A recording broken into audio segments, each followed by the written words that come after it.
Bismillah, alhamdulillah, salatu wassalamu ala sallallahu alayhi wa sallam. Assalamu alaikum wa rahmatullahi wa barakatuh. My name is Tara Khalid. I'd like to welcome to our program here at Sharjah TV on doing good. And we hope by Allah's mercy and grace that our viewers are seeking the true bounties of Allah, which will make, of course, our lives a good one, inshallah ta'ala. Today I want to talk a little bit about returning to Allah. We can't talk enough about that, even though most people today feel, well, this is a very morbid subject. But we, the Muslims, believe that this is something that you should reflect on daily. And people say, well, if I do that, I'm going to be depressed. I says, well, the thing is, we need to look at this reality. And that reality is that ultimately we're going to leave this world, that all of us are born with an expiration date. All of us. No one. There is no exception. So this ultimate truth and reality, we have to face it.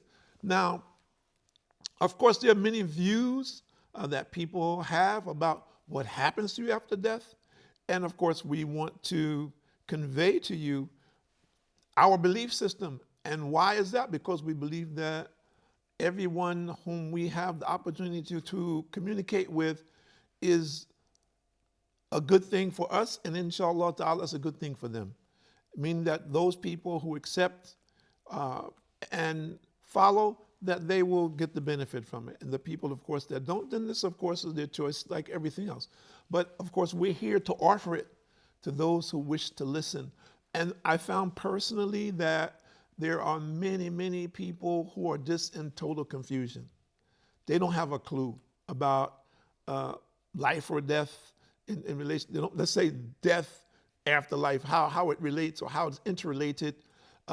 Just this last Friday, I had some young people come who were visitors coming from another country, which I won't mention. And I asked them simply, I says, it was a young man, a young woman. I says, tell me where you're from. And they told me, I says, you speak English? I said, well, we understand something. I said, well, they came to our masjid for just to see the masjid. They said, we want to see the masjid. I said, oh, fine, no problem. But let's just talk about what you believe. And I asked them, says, do you believe in God? They said, yes, we believe in God. And I said, well, are you married? They said, no, we're not married. I said, well, you need to really think about this. And so I said to the girl, don't you want him to marry you? She said, maybe after a couple of years. So I said, well, what about your rights as a woman? Islamically, we believe in maintaining your rights. And that Allah gives you rights, and no man can take those rights away from you, and of course you can't take his rights away. But ultimately, and what will happen to you if something happens to him? Suppose you have a child, and this child is born out of wedlock, and something happens to your spouse, or let's say your partner. It's not really a spouse. You say your partner.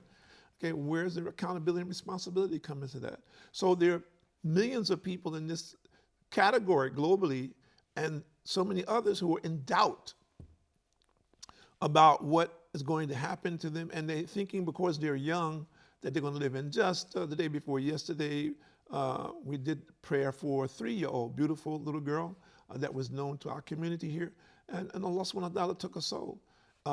2 weeks before that, one of our young scholars who had done such great work here in UAE, and the people loved them so much, same thing, shock, overnight. Allah subhanahu wa ta'ala took a soul. And a week before that, one of my students who had been, I'd known him since he was a teenager, who was a married man with children, Allah subhanahu wa ta'ala took his soul. He was a young man in his 30s. So there's no criteria for age. And this is something we need to understand. There's no criteria for age. There's no guarantee that you're going to look like this, that you're going to have white hair. There's no guarantee that you're going to live to be as old as I am.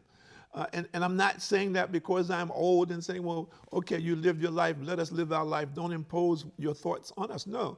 The reality is that all of us, Allah says in the Quran more or less, every soul shall have a taste of death, meaning that no one will escape it.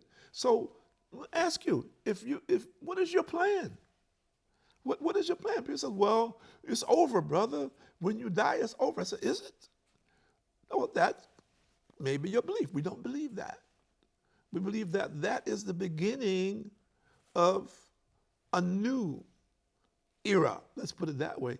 And we need to understand, what that is, and we need to understand the kinds of things that will make a difference now. Because what we're doing right now is of the utmost importance in relationship to what's going to be our situation in the next phase of our existence.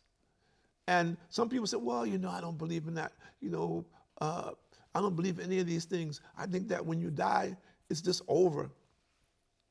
Well, my answer to that, as always, says, well, you're entitled to your opinion.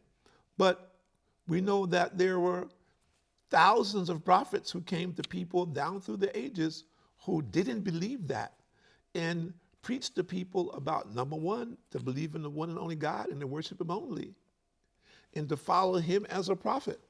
And what did they talk about after that?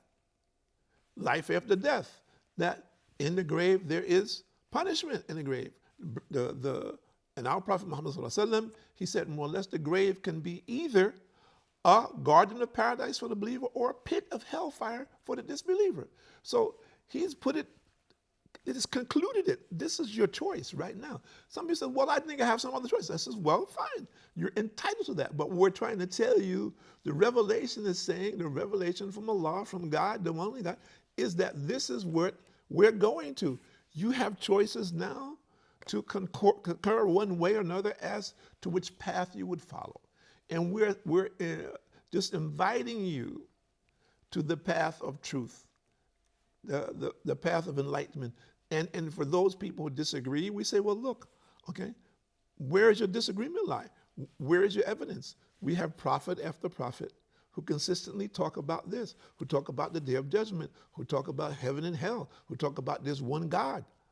This was all made up as this Alakazam, this 1, 2, 3, as an example.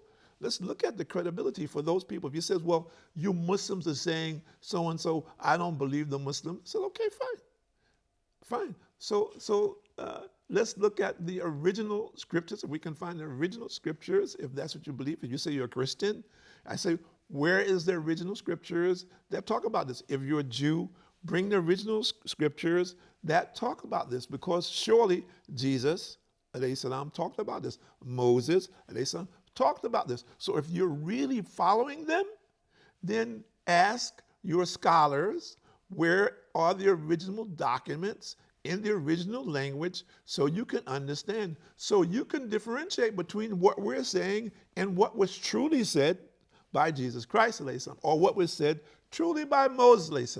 And of course, this is your right, isn't it? Because anyone who says, well, you just have to believe, don't worry about it, it's not translated in your language, you wouldn't understand it, or it doesn't really exist today, we're not sure, what are you talking about? You're talking about your eternity here. Your eternity is at risk. This is not a dice game. You're not gambling with your life. And even though many people do that every day, which is, of course, very foolish. But at the same time, we need to look at, where are we going? You need to think about this seriously. When you leave this world, where are you going? What is going to be your set of circumstances? You need to think about, contemplate about that, and you need to pray on it. So some of the people said, well, I don't pray, brother. So what do you insist that I do? I said, well, I think whatever it is that you do, when you decide to make decisions in your life, then you need to really contemplate it very deeply and make some serious decisions. And my suggestion is to investigate it thoroughly. And most people don't do that. Most people are following their desires, number one. And unfortunately, millions of our young people today are just in total confusion. And they don't have a clue about what to follow or what to do. They're just doing whatever it is that whatever comes to mind at a particular time. And that's what they're doing, unfortunately. And this is a global phenomenon. And this is a sign of our time. But we are here to convey this message, that there is a clear path. It is easy to understand. It is easy to follow. It is clearly truthful if you begin to understand it and to investigate it and to study, if you choose it. The promotion of Islamophobia is an act that is being fed by Satan. Yes, forget the people. The people is a secondary issue. The people are being manipulated whomever they are, whatever their status or position may be, they are being manipulated by Satan. Why? People say, oh, well, some people say, well, I don't really believe in the devil. You know, that's just fantasy. I said, well, that's fine. If that's your belief system, that's okay. But there are millions of us, actually billions of people that do. And clearly, without question, the devil is manipulating the minds of masses of people to keep them away from the truth, to keep them involved in confusion until they die. When they die, it's over, finished. And part of that is to influence our young people to be impulsive in their mindset, in their thinking, in their actions. 1. 2, and I'm just talking about something that we're seeing today. Second thing is to not listen to sound advice. 3, not to pay attention to the elders. Just to say, well, you know, I have Google, man. I don't need you, Pop. You know, your experience is limited. I got Google. Google's got all the information from around the world. You can't relate to Google. So, Pop, I love you with everything, but you know, Google is the one I can just Google it and I can get whatever I want, or whatever apps that I want to use. I can use those apps and get the information that I want. So this is all manipulation of people's minds to control them and to easily impress them and lead them astray. Let me say, oh, brother, you know, that's kind of simplified what you're saying. Why are you saying that? You're blaming everything on the devil. I said, no, I'm not blaming everything on the devil, because people are doing things on their own also. Maybe that some of those things may surprise the devil even, okay? Some of it is so absurd that he might even be surprised by it. But without question, we need to understand what he is attempting to do, and that is to cause mass confusion and chaos, so people do not know which way to turn, left or right, and as a result, to take them out of this world as fast as possible. And you see this. Just look at some of the things that young people are doing for fun, what they call thrills, which are life-threatening, but for a thrill, they're doing it. And as a result, many young people die in the attempt or in the act. And there are so many now that are new, let's say fairly new in this time, that we didn't see people doing before historically. And as a result, we find a lot of young people lose their lives just in foolishness. And as a result of that, who's happy? Who's happy? Satan. He's happy. He says, well, you know, I got rid of this guy. He's 15, 16, 17, 21, this girl. Okay, I don't have to wait till he's 70 anymore. I don't have to wait for that. I got him quickly. He's finished. So he's, you know, I don't have to worry about this guy. I can go on to the next bunch. Let's see what ideas I can come up with to do. So if we look at this, we see what people are doing. Let's see what we have in the Sunnah. And Jarir bin Abdullah reported that the Prophet ﷺ said, if anybody introduces a good way of life, he will get its reward and reward from those who follow it after his death, without any reduction from the rewards of the followers. And if anybody introduces a bad way of life, he will carry its burden and the burden of those who have followed it after his death, without any reduction from their burden is collected by a Muslim. So if we look at this, we look at good deeds. We're talking about what things are we doing today, and how are we reflecting every day about what it is that we're doing good. And the base of that is our belief system and establishing prayer on a regular basis and remembering our Lord regularly. Very important. And if you think about that, if we take time out on a regular basis to remember Allah, remember God, this becomes a protective method for us, doesn't it, to stop us from committing sins? If somebody says, well, you know, brother, you know, I feel like a prisoner. Why is it that I have to do this? Well, think about it.